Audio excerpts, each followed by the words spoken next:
Dime tú, si los helicópteros se prestan para que los familiares puedan desplazarse en el país, ¿no podía darse un helicóptero, un convoy que vaya, como ayer recién lo han hecho, después de que la indignación ya sea nacional?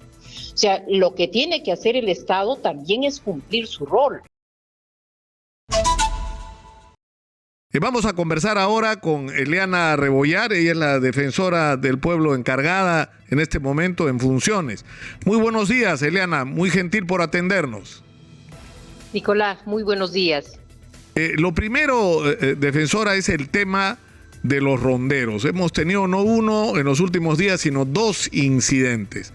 El primero, y quisiera que comencemos en el orden temporal por cómo ocurrió, fue el incidente con Cuarto Poder, con el equipo de Cuarto Poder. ¿Cuáles son las conclusiones o la evaluación que tienen ustedes como defensoría del incidente? Porque por un lado se habla de secuestro y por el otro lado los ronderos incluso están anunciando que que están siendo agraviados, ¿no? Y que ellos tienen ciertas facultades y que hay, digamos, ciertos procedimientos que hay que cumplir cuando uno ingresa a una zona bajo control de los ronderos.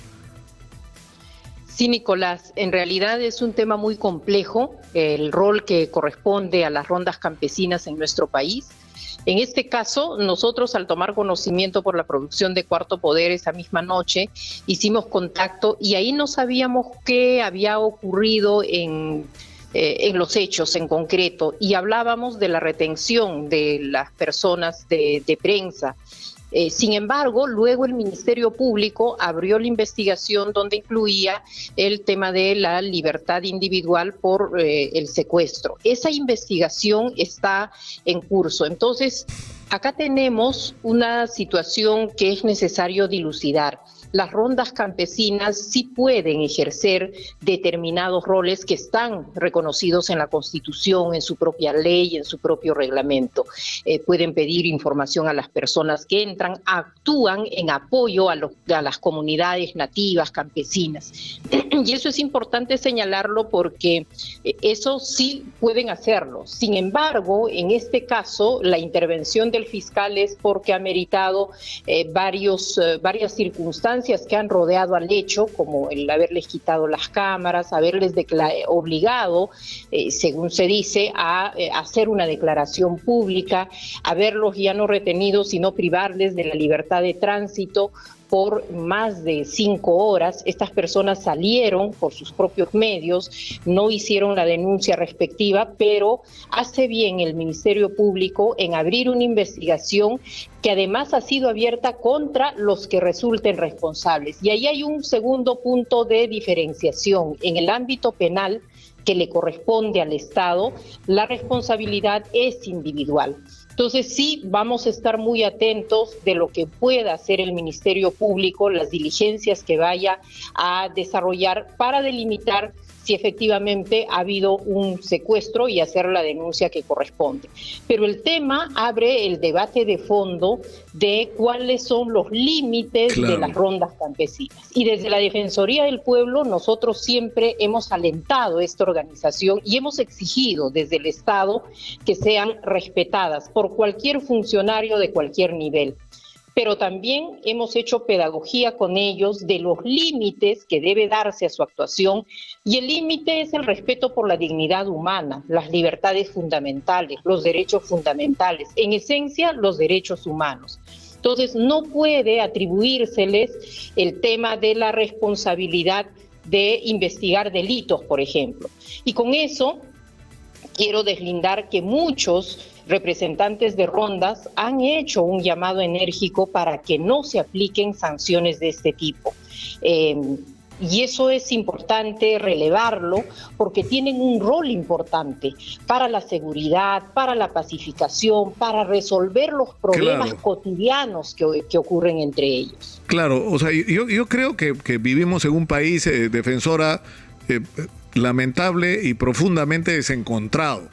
Y este incidente es una prueba más de ello, ¿no? O sea, lo que ha sido sorprendente en los últimos días es que incluso en algunos medios de comunicación había un profundo desconocimiento siquiera de lo que son las rondas campesinas y del papel que han cumplido en nuestra historia reciente. Es decir, las rondas no solamente han sido un instrumento sumamente valioso para la lucha contra la delincuencia, sino que, y eso hay que reiterarlo, se convirtieron en una barrera contra el ingreso de Sendero Luminoso. En aquellos lugares donde había rondas campesinas, Sendero Luminoso no pudo pasar. Era una barrera humana contra el ingreso de Sendero. Ahora, el problema que está planteado acá es que ellos consideran que no solamente tienen el derecho a retener a personas a quienes ellos puedan considerar sospechosas, sino que además tienen un sistema de justicia que incluye que una persona que según ellos ha cometido algo incorrecto, los hacen realizar trabajos en las rondas y los hacen pedir disculpas públicas. Y yo he escuchado el otro día tratando de entender su perspectiva de que eso es lo que han hecho en este caso. Entonces, mirado desde nuestra perspectiva, lo que ha ocurrido es un secuestro, ¿no es cierto? Pero mirado desde la de ellos, lo que han hecho es lo que harían en cualquier otra circunstancia. Entonces, ahí es donde nos encontramos, ¿no? ¿Cómo se va a manejar esto, defensora? Efectivamente, esto pone en cuestión un tema de fondo y es tan compleja la realidad que se vive en el interior del país que tiene que haber un diálogo nacional, una reflexión profunda, no solamente el Estado, de la sociedad, la inclusión de ellos, porque es cierto que tienen un rol importante y el Estado no está en todos los confines de nuestro país, pero también es cierto que tiene que dialogarse con ellos sobre los límites que debe tener la actuación de ellos.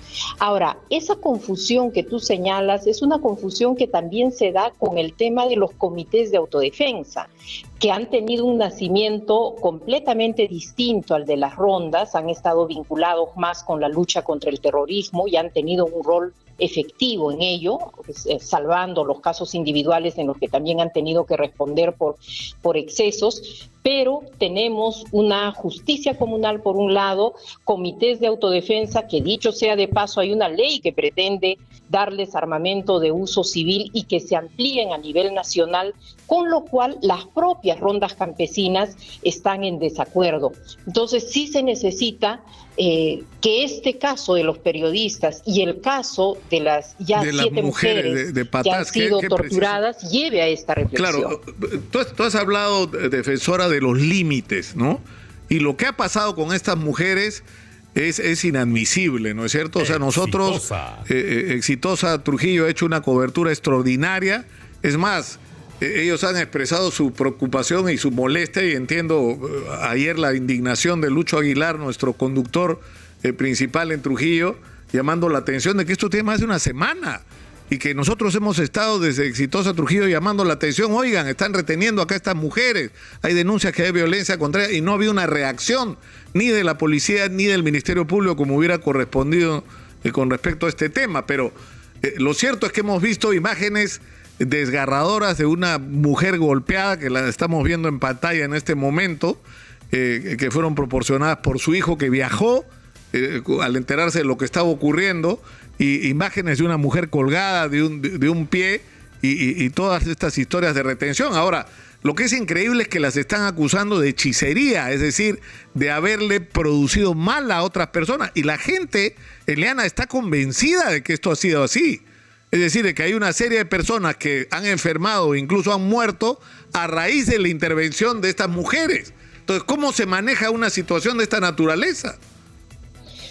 Es que precisamente retomando lo que conversábamos, si hablamos de una práctica cultural como la hechicería, que está muy imbricada en varias colectividades en nuestro país, y se le imputa a estas personas que habrían generado el mal o la muerte de otras personas, lo que corresponde ahí es una investigación por el Ministerio Público, por la muerte, por la afectación a la salud, a la vida e integridad de la persona, pero de ninguna manera se puede tomar esta acción. Y digo esto porque nuestro país es un país donde la tortura, los tratos crueles, inhumanos, degradantes, ha sido proscrita para el Estado y para cualquiera que pueda actuar con su venia, con su aquiescencia, ya que hemos visto que, por ejemplo, el subprefecto también es rondero. Entonces, hay una imposibilidad de definir cuál es el límite de la sanción y qué le corresponde hacer a la justicia penal ordinaria. En ese sentido, lo que tú dices, el reclamo que ha tenido Exitosa ha sido un reclamo casi silente al inicio también de la Defensoría del Pueblo, porque desde el 6 estaba puesto el habeas corpus por 2 mujeres. Recién se admitió el día 9 porque había problemas en la mesa de partes virtual. Hemos tenido que recurrir a ODECMA. El sábado no había policía. La ministra de la Mujer se comprometió a hablar con el ministro del Interior.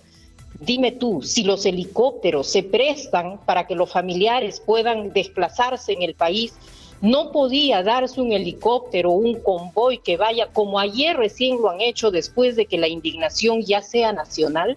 O sea, lo que tiene que hacer el Estado también es cumplir su rol. Y en este caso, la liberación anoche, a las 4:10 de la mañana, se ha dado en una asamblea en la que no ha participado ninguna autoridad, ni el juez que veía el habeas corpus, ni el Ministerio Público, ni la policía. Ellas, 7 mujeres y un hombre, han firmado un acta para poder ser liberado. Tenemos conocimiento que les han dicho que no denuncien, que no pasen por el médico legista, que no ejerzan la hechicería, pero además que se vayan del distrito. Hoy día, la Defensoría del Pueblo ha tenido contacto con el juez supernumerario de Tayabamba. Él ha indicado que, como corresponde, el habeas corpus se archivará, pero todo va a ser remitido al Ministerio Público. Y desde el Ministerio Público en Trujillo nos han referido que la investigación va a seguir de oficio. Y eso tiene que darse, Nicolás, porque son actos muy serios. Y aun cuando alguna de ellas o todas no quieran pasar por un reconocimiento médico, la Fiscalía tiene otros elementos y diligencias que pueden abordar el tema para establecer responsabilidades. Pero además, yo quería centrarme en las víctimas. El Ministerio Público tiene una unidad de protección de testigos y víctimas que podría activarse, porque pensemos ya en la realidad de esas 7 mujeres y el hombre que han sido liberados. O sea, seguir en esas comunidades con el miedo con el que deben estar viviendo es una situación que la justicia debe evaluar. Igualmente, hacemos el llamado al Ministerio de la Mujer para que a través de sus SEMS les puedan dar el apoyo psicológico, social que necesitan, porque su situación, si bien la libertad se ha dado, la grave afectación en la que están es evidente. Y lo que también tenemos que señalar, Nicolás, es que suponemos que este caso se ha hecho público después de lo que ha pasado en Cajamarca y el hijo toma la decisión de ir por un habeas corpus y buscar el apoyo, pero son prácticas que se han venido dando. Entonces sí tiene que haber una reflexión, hay que relevar el rol de las rondas. Eso es verdad, es decir, no sabemos en cuántas otras ocasiones hechos similares han sucedido, ¿no? Entonces, yo creo que más allá, porque la situación está bien complicada, acá es como una especie de fuente ovejuna. Me decían que la asamblea de ronderos que ha habido ha sido multitudinaria, es decir, habían como 1.500 personas, dicen, en determinado momento, ¿no? Que hay gente que está convencida de que estas personas practican la hechicería, son brujos maleros, como se le llama, que hacen daño a las personas y que tienen que ser castigadas. Ahora, ya, si ellos estuvieran convencidos de que esto es así, lo que tendría que quedar claro es que cuando tú tienes la convicción de que, bueno, porque no es brujería, tendría que haber sido algún tipo de envenenamiento, ¿no es cierto? El que se ha producido, esto es un delito que tiene que ser, digamos, procesado por las autoridades pertinentes, en este caso del Ministerio Público. Es decir, porque alguna lección en positivo hay que sacar de esto, ¿no?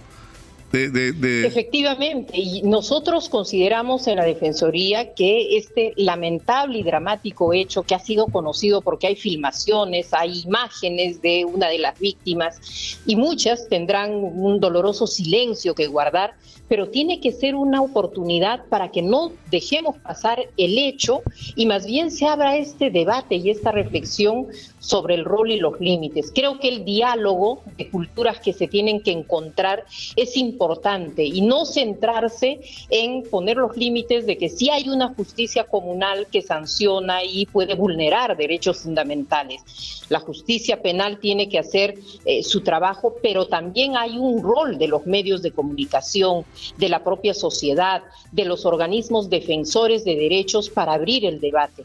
Nosotros consideramos que en democracia y en nuestro país tiene que haber esta justicia comunal, sí, resolver sus problemas, sí, tener un marco, pero las sanciones no pueden ser sanciones que vayan a atacar de esta manera la dignidad de las personas. Y en eso han coincidido muchos dirigentes ronderiles. Y creo que el tema va más bien por abrir esos caminos por el respeto a las personas. Tanto en la cobertura que hay que resaltar ha sido extraordinaria, de exitosa Trujillo, como la que hemos hecho desde acá de Lima. Hemos escuchado las mismas voces de los dirigentes, no solo nacionales, sino regionales de los ronderos. Ahora, ha habido otro incidente, defensora, que es el de las infelices expresiones de la presidenta del Congreso, María del Carmen Alba, sobre los blancos e indios en el Perú. Y esto ha merecido una reacción por parte de la Defensoría. Pero esto también es revelador, ¿no? Es decir, más allá de lo que significa esto puesto en boca de la presidenta del Congreso, esto es expresión de un problema que tenemos en el país. Es decir, tenemos pues ese problema. Hay gente que piensa que esto es un país ¿no es cierto?, de blancos y cholos, de blancos e indios, ¿no? Y no sé cómo enfrentar este asunto más allá, una vez más, del incidente particular, ¿no? Nosotros hicimos un pronunciamiento precisamente en esa línea, no de atacar el mensaje que daba la presidenta del Congreso como persona y funcionaria, sino hacer un llamado más general, porque esta es una forma de expresión que está muy difundida, muy imbricada en nuestro país. Y eso es justamente uno de los puntos esenciales en los que no nos vamos reconociendo más como colectividades, como culturas, como que todos en un país pluriétnico, multicultural, somos ciudadanos y personas que merecemos el respeto. Y muchas veces las personas no entienden que detrás de esas palabras sí hay pues un componente que podría discriminar a los demás. ¿Por qué? Porque socialmente son términos que están aceptados. Veamos, en todo el plano coloquial, en el plano de las bromas, siempre se hace referencia a esas diferencias. Y claro, el racismo, el clasismo, son formas de expresión discriminatoria que existen. Incluso nos preguntaban si vamos a hacer algo más contra la presidenta del Congreso. Y la Defensoría hacía un llamado para que haya más bien una política y mensajes de integración hacia peruanos y peruanas, porque todos somos ciudadanos y tenemos una misma categoría. Y obviamente, desde la teoría de los derechos humanos, solamente se habla de la raza humana, ¿no? Somos un género y todas las personas, independientemente del color de la piel o la cantidad de melamina que tengamos, somos seres humanos, merecemos respeto y ser tratados en igualdad de condiciones. Y claro está, quienes tienen un poder, una instancia de poder en los principales poderes públicos, deberían tener esa claridad de que representan y sus mensajes deberían tener esa mirada de integración. Por eso es que desde la Defensoría siempre apelamos y hacemos pedagogía por el respeto de las personas. Y una de las formas de expresar eso es justamente hablarle a las comunidades con un enfoque de interculturalidad, no por la inclusión de ellos, sino esa interculturalidad que también tiene que venir de las capitales, porque si no, todo el tema de fondo, Nicolás, es esa diferencia que se hacía de rico-pobre, blanco-indio, capital periferia. Entonces el país necesita una integración y ahí la Defensoría percibe que muchos problemas que tienen los vulnerables justamente tienen estas raíces. No es un tema de la señora Alba, es un tema de un país fracturado que todavía no encuentra un rumbo, y a esto ayuda mucho también la crisis de los políticos. Lo cultural no interesa mucho, pero a eso se une temas económicos, temas sociales, y la población como que se enardece. Entonces mensajes de estos pueden calar muy hondo en las personas. Claro, ahora el problema, defensora, es que fíjate en los dos casos que hemos hablado hoy, es decir, tanto en lo que tiene que ver con las rondas como en el tema de la expresión de la presidenta del Congreso, lo que esto manifiesta es un país profundamente desencontrado. Y lamentablemente la última campaña electoral lo que ha hecho es ahondar brechas y crear divisiones y una polarización que ya resulta invivible. Es decir, es como que hemos perdido la capacidad de pensar en qué es lo que nos une, cuáles son los objetivos que podemos compartir, qué es lo que podemos perseguir en común como objetivos nacionales, ¿no? Y la política, en el peor sentido de la palabra, lo está envenenando todo, ¿no?